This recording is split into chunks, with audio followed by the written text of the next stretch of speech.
Hola guys, it's Carol T here. Welcome back to my YouTube channel. Thank you so much for the subscribers. And come listen. Today we are going to talk about teenagers. Okay, we all know that we were once there, or some of you are there right now, teenagers. So let's talk about you today, teenagers. Let's talk about you.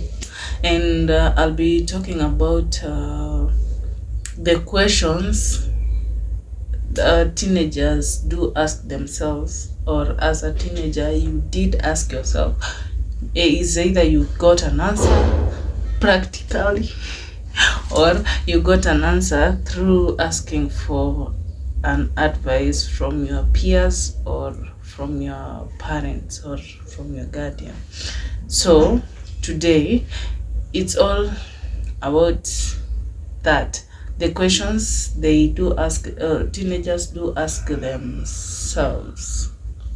So as a parent, you should listen to this so that you can understand the mind of your teenager, so it can be very easy to help them or to ask them questions or to raise a topic to talk about. So let me not waste any more time and go to number one of these questions that teenagers do ask themselves. It's about sex. Like, what is it about sex? Can someone get STI, sexual transmitted infection, with oral sex? Or can I get pregnant having sex orally? Or those are some of the questions. So my example, I only picked one example of, can someone get sexual transmitted diseases through oral sex? The answer is yes. Yes, you can get sexual transmitted diseases through oral sex. So be careful. Yes, someone can transmit sexual transmitted infection through oral sex. So teenager out there who want to try this, be careful, because some people don't always tell you they are infected. So be careful. My number 2 point is, how do I open up to my parent? As a parent, you should be open with your teenagers, because this is the age where they close the conversation, or they don't even open up. They don't even talk anymore like they used to. They talk to their peers more than they talk to you. So as a parent, you should create that room for your teenager to open up to you. As a teenager, if you want to open up to your parent, let me tell you a secret. If you want to open up to your parent, start talking to them about little topics daily. This will hit up the conversation into a deeper level, or even do the things you used to do back then, the things you used to do together that you enjoy doing together, so that it can be easier when you bring up this topic that you want to talk about with your parent. And it's never too late to open up to your parent. Your parents will always listen to you, no matter what, no matter how the situation is, no matter what mistake you've done, they'll always listen to you. Yes, they might be disappointed at first, but after settling, your parent will always be there for you. So trust your parents, unless your parent is a narcissist or your parent is toxic. Okay, let's admit there are some toxic parents out there. There are some toxic parents out there. So let's not assume that. So you should open up to your parents. It's not easy as a teenager, but you should. If you want me to do a video on how you should make your teenagers open up to you, please let me know. Hit the subscription button, like, and comment down below so that I update you. As parents, we should know not all our teenagers are rebellious. Some of them do fight out here to avoid the peer pressure or anything. That brings me to my point number 3 on the questions that teenagers do ask themselves, that how can I avoid peer pressure?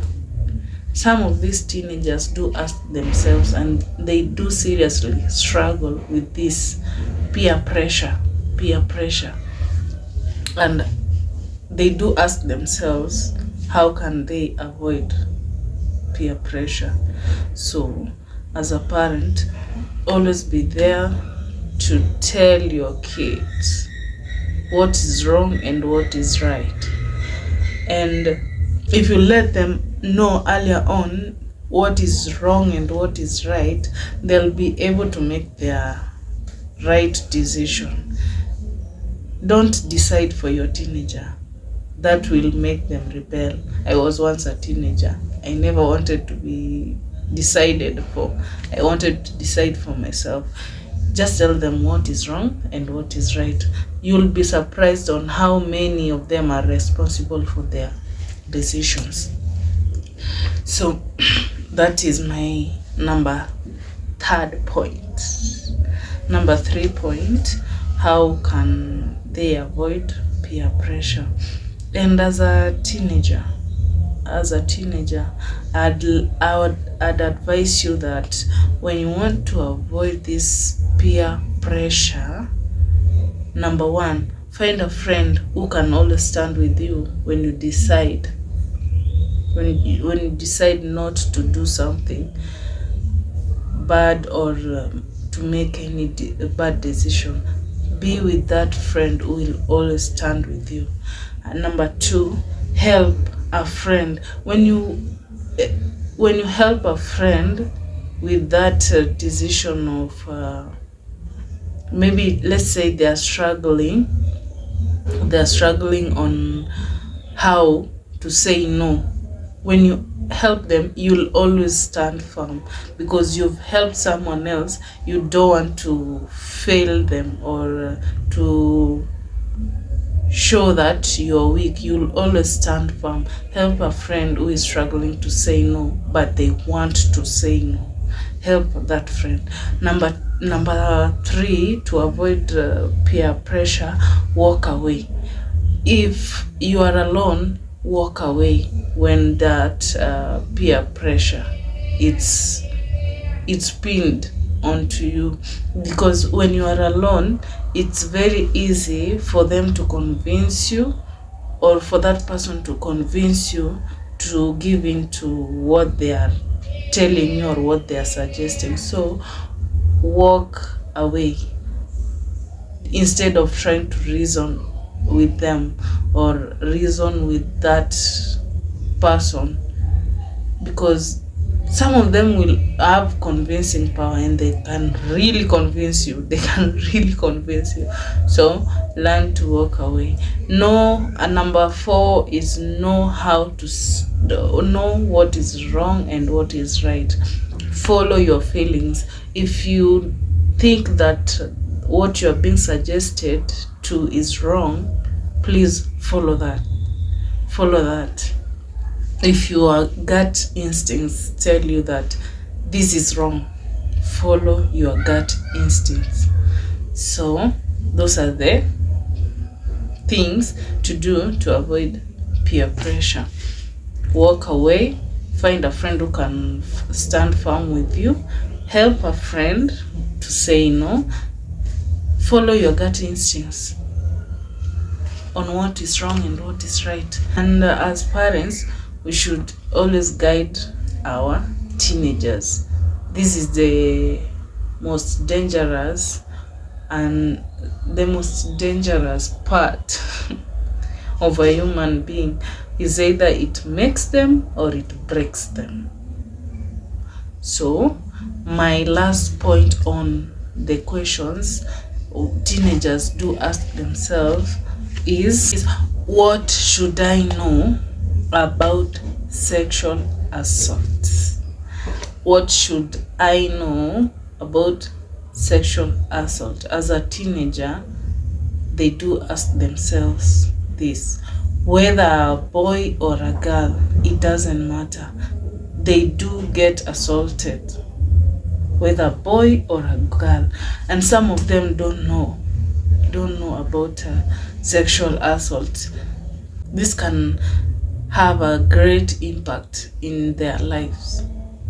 If sexually assaulted, this can, anyone, even you as an adult, if you are sexually assaulted, it has a great impact in your life.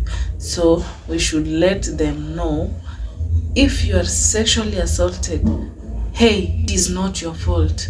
Parents, if you realize that your kid is assaulted, be it any age, please let them know it's not their parents, because the victims are the ones who always blame themselves. And we should, as people around them, we should let them know it's not their fault. And we should always be a strong support, because this is not something you'll get over it overnight. I was in that shoe too. It didn't end overnight. It took me a long time to be able to sit down and talk about it. So encourage them to open up about the sexual assault and be there for them. Always encourage them and always tell them it's not their fault. And as a teenager, if you are experiencing this, please open up to your guardian, to your parent, or someone you trust, someone who you know can support you throughout this journey. And